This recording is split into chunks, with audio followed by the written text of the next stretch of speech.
So when you ask me what do teams do, on question number one, I find that the most effective teams are the ones that take it to that level.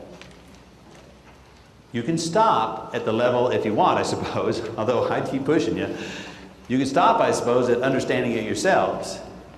But everything you do in this collaborative culture means get it into the hands of kids, get it into the hands of kids, get it into the hands of kids. Okay? Make sense? So now look at your list that you had, your map. Based on what I've shown you, this is the keep, drop it. And by the way, I love this guy. He's a sixth grade teacher. He says, in the process of doing all this, we discovered that countless lessons from existing units could be eliminated because they did not address essential learnings. Our work finally had the kind of clarity and focus necessary to create new systems for responsible assessment. You can't get to assessment unless you do it through this stage. Okay, take a look at your mind map. Take a look at the things that you're really good at already, because you guys are really good at it. Anything up there makes sense? Would there be anything up there that you would think about trying? And again, I will tell you, third grade on up, maybe second grade. Yeah, I can see it in second grade. Kindergarten and first grade, the teaching teams that I work with on this, they're putting them into statements, and they're putting them into log books for their kids. And the kids paste them into log books. They don't write them into the log books because most of the time the kids are focusing on letter forming, not the phrase of what we're trying to learn. So they just paste them in their log books, and they kind of keep track of how we're doing. Okay? So based on that information, now go back to your team table. Would you do anything differently? Does that make sense? Does it not make sense? Is it worth the effort in terms of what outcomes could be? All right? Questions? For me, just raise your hand. Otherwise, it's your team time to discuss and look at your mind map. Would you change anything? All right? Conversation around your table, please.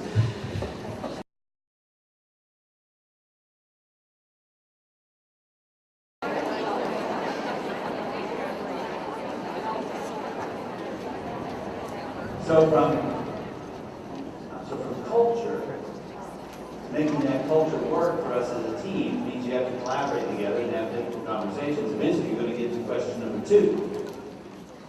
And again, it's backwards design also. The most effective teams plan their assessments before they teach. I'm sure you're doing that, but just as a reminder, before you begin to teach any unit, plan the assessment. Be sure, and if you broke it down like I just described, you will understand that your assessment can be much more narrow than what it sometimes has been, because it will be much more geared to the targets that you identified in the unit overview sheet or the kid-friendly language. But eventually you're going to map your work into the question of, so now, how will we know if they have learned it? And you have that map, I think, on page 17. You have a map on page 17 on that question.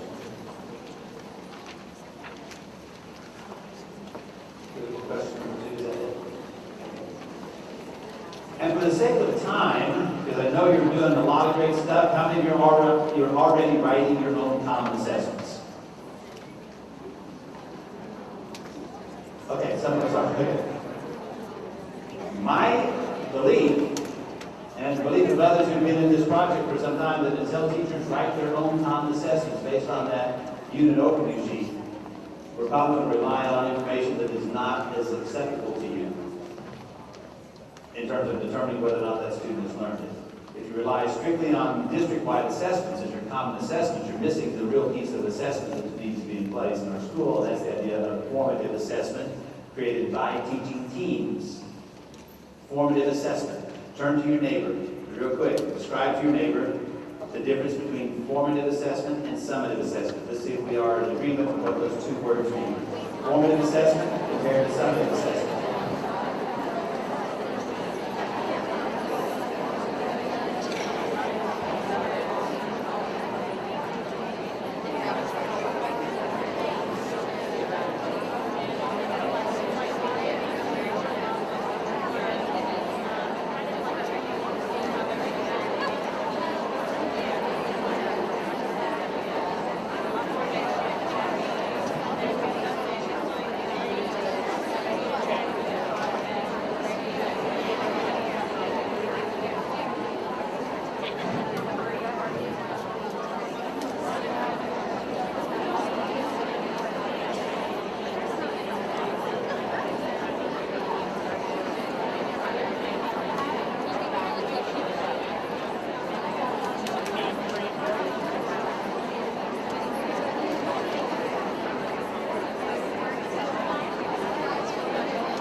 Okay.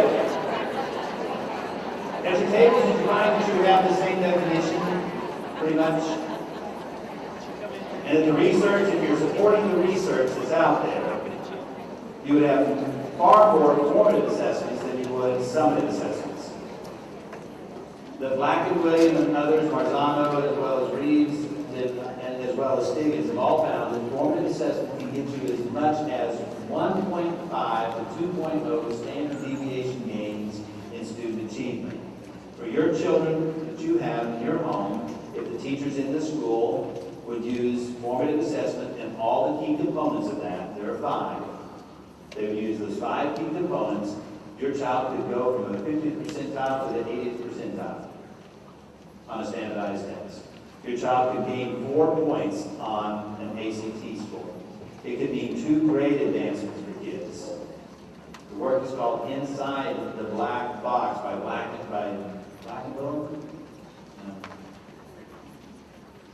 I can't remember the other authors right now, but it says we can get better at our assessment practices. Formative assessment and summative assessment just simply depends on what you do with the results. If it is summative, then this is what you do with the results. You lock them away to be used another time, usually to determine a grade. There will be summative assessments in your class.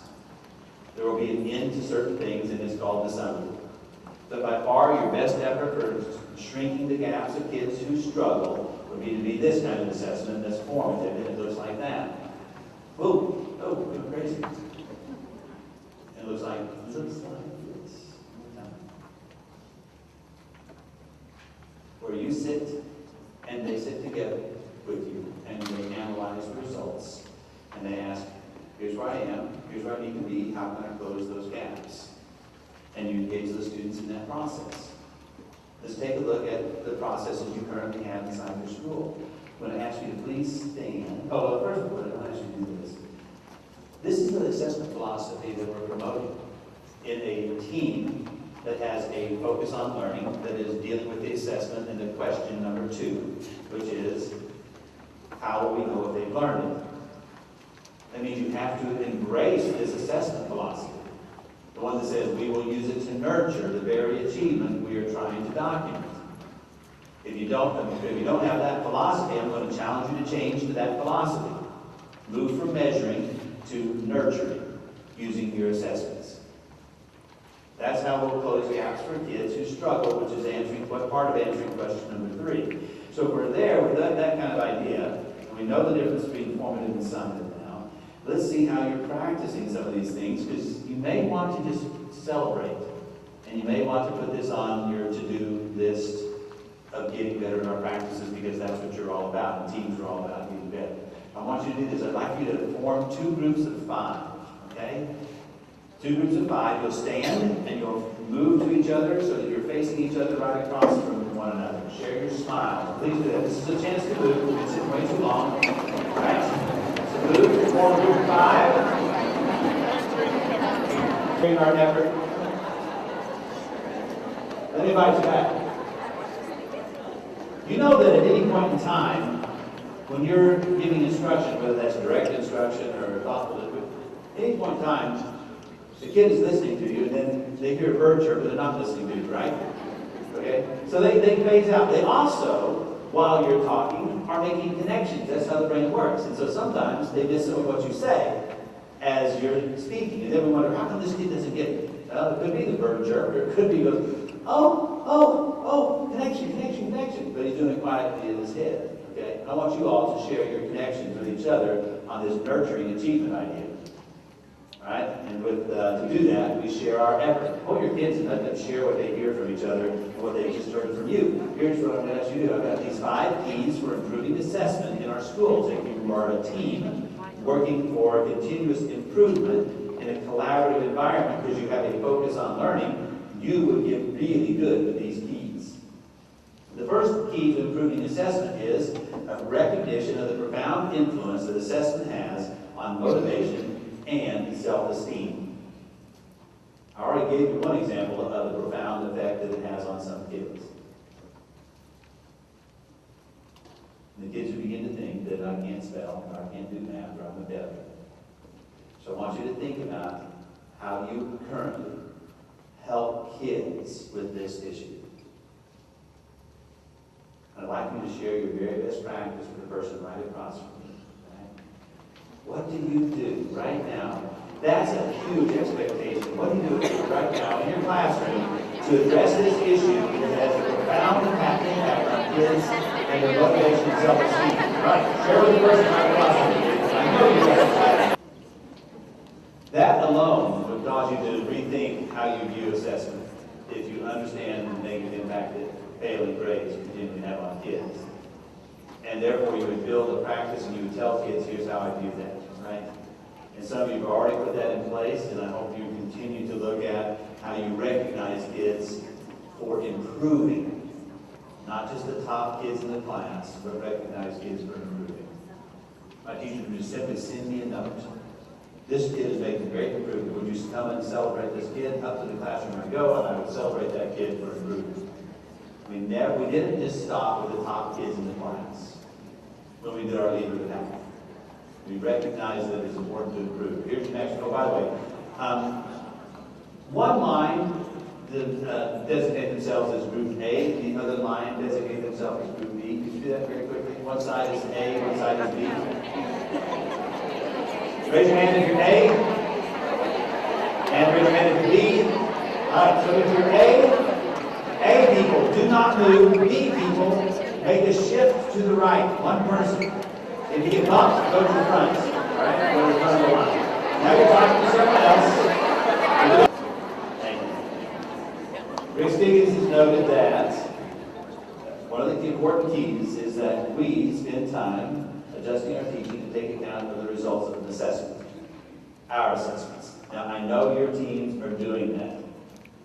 Somehow or another, they have a protocol or process in which they're doing that, where they come back and say, wow, we need to approach this, we need to approach that, look at all these kids in this banded area, whatever, okay? So please, share what your team is doing. Let people know what your team is doing to address the fact that you actually use assessment data to adjust your teaching.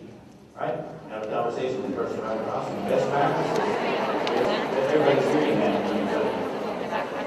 The huge strength that I find in your district is that we actually will look at some data.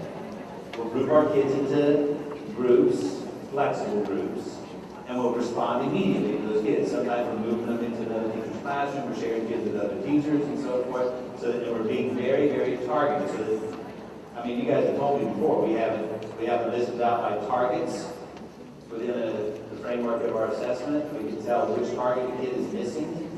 And by doing that, we can be much more responsive to that kid's needs. We're not just taking a chance that they need to read more. We're saying they need this in reading. Okay, so if you're doing that, you're really taking into account the data at hand. So you're breaking it down into targets, target by target for kids, and you're putting them into the right kind of bands. Here's your next quote. Letter A, stay put. Letter B, move. One more time. Another time. To the right. Shift, shift. I saw a teacher who was a master at this third key. And they were masters at it both formally and informally, where they were having kids do a self-assessment, right? They understand that if they assess themselves, they can understand how to improve. They simply put a 1 on the board. They were doing a group project, small cooperative groups with individual accountability, but also a group performance. They all did the group performance, and then he went to the board. He put a 1, drew a line, put a 5, and he says, okay, you guys know the criteria we had for this assignment and for your group product. I want you to evaluate your team's effort here on a scale of 1 to 5. 1 is low, 5 is high. Discuss how you could have improved, how you could have gotten better as a team in terms of the outcomes that we were looking for. Remember, you've got the scoring guide to go by. And I'm listening to these 5th grade kids, and I'm going, holy cow. They're talking about learning and how to improve. It was just a very simple technique. But the need for kids to self-assess is critical. And most teachers report that's our area we need more development in. But you may already have a great strategy for how you're engaging kids in self-assessment. It's up to you to do that. So share your strategy with your neighbor, please. What do you do?